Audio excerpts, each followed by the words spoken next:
আমরা হুঙ্কার দিব, জালিমের সামনে দাঁড়িয়ে হুঙ্কার দিব আমরা। জালিম যখন পরাজিত হয়ে অল্টারনেট শক্তি আসবে, তাকে বলবো আসো তোমার সাথে আমি কথা বলতে চাই।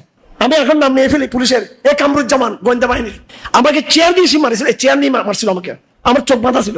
সে একসময় দাঁড়িয়ে এত বড় করে, আবার দাঁড়িয়ে অনেক সময় ছোট করেন। এই গোয়েন্দা বাহিনীর দুর্ধর্ষ অফিসার, আমি জেল থেকে বের হয়েছি, উনি একদিন আমাকে দাওয়াত দিলেন, তখন তিনি ওই পদে বহাল এবং আরো সিনিয়র পদে গিয়েছেন। আমি একটা কিতাব নিয়ে গেছি তার কাছে, যে অফিসার কয়েক বছর আগে আমাকে চেয়ার দিয়ে পিটিয়েছে এবং তার সবচেয়ে কঠিন জিজ্ঞাসাবাদ আমি ছিলাম, আরো পুরো টিম সহ তার নেতৃত্বে। সেই পুলিশ অফিসার, তার টেবিল আমি দেখি তালবিসে ইবলিস, তো আগে থেকে রাখা। কিতাবের নাম কি? তালবিসে, নাম শুনেন নাই না? ইবনুল কাইয়িম আল জাওজির কিতাব, শয়তানের ধোঁকা। শয়তানের কি ধোঁকা? তা আমি তাকে দিলাম, তখন রমজান মাসের কাছাকাছি ছিল, আমি তাকে দিলাম সালেহ আল মুনাজ্জাত, সম্ভবত লিখছেন দুলমলি নবজান, ওনার না কিতাবটা, হ্যাঁ শেখ মুসা জিবরিল কিতাব, ওটা আমি তাকে আবার হাত দিয়ে দিলাম। তা আমাকে বলতেছে হারুন সাহেব চা খাওয়াচ্ছে, কত আদর করতেছে আমাকে, আল্লাহর উপর ভরসা করে। সে আমাকে নির্যাতন করছে, এটা মাথায় না রেখে আমি তাকে দাওয়াত দিতে লাগলাম। তা আমি কেমনে তাকে দাওয়াত দিব খুঁজতেছিলাম। উনি খালি আইন শৃঙ্খলা নিয়ে কথা বলতেছে, আমার উদ্দেশ্য তাকে তৌহিদের দিকে দাওয়াত দেওয়া। চাষকে জিজ্ঞেস করলো, হারুন সাহেব এটার মানে কি? তালবিস ইবলিস মানে? আমি বললাম যেটা শয়তানের বাটপারি, শয়তানের ধোঁকাবাজি। তো বলছে এটা কিরকম? আমার আপনার শয়তান যেটা, পুলিশের রূপে শয়তানটা আপনারটা, আর আমার শয়তানটা হচ্ছে হুজুরের, এটা হুজুরের লেবাসদারি শয়তান। এটা আপনার কাছে যে শয়তানটা আসবে, এটা পুলিশের, আপনার গোয়েন্দা বাহিনীর এদের আপনাকে বলবো যে আইন শৃঙ্খলা রক্ষা করো এবং এদেরকে ধরো, জঙ্গিবাদ দমন করো, এটা করে তোমার রাষ্ট্রীয় আমানত, এই দায়িত্ব। এই যে জুলুমের সময় নানামুখী অভিজ্ঞতা ছিল, মায়ের খাওয়ার যেমন অভিজ্ঞতা, আবার জালিম যে হেদায়েত প্রাপ্ত হয়, কথাগুলো খুলবেন, প্রত্যেকটা কথা গুরুত্বপূর্ণ। আবার জালিম হেদায়েত প্রাপ্ত হতে পারে, এটাও আমরা কিন্তু দেখছি কোথায়?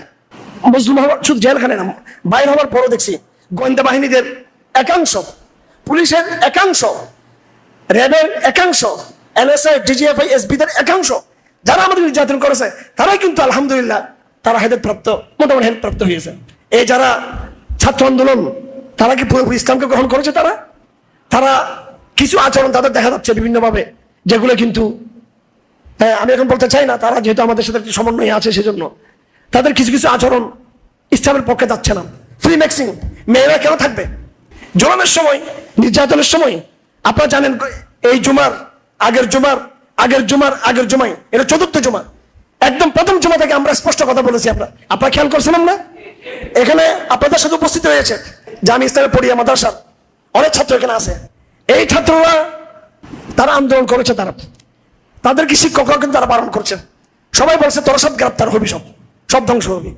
তাদেরকে কি কেউ বলছিল সেনাবাহিনী হাসিনা পতন হয়ে যাবে? তারা হিম্মত করে তারা পদে নেমেছে। তারা, এটা বিবেকের দায়, ইমানের দায়। ইমান আমাকে বলতেছে মুসলিমের পক্ষে কথা বলতে হবে, বিবেক বলতে মুসলিমের পক্ষে কথা বলতে হবে। ছাত্ররা হিম্মত করে নেমে গিয়েছে আলহামদুলিল্লাহ। হ্যাঁ, আহত হয়েছে, গুলিবিদ্ধ হয়েছে ছেলেরা, পড়িয়া মাদ্রাসার ছেলেরা।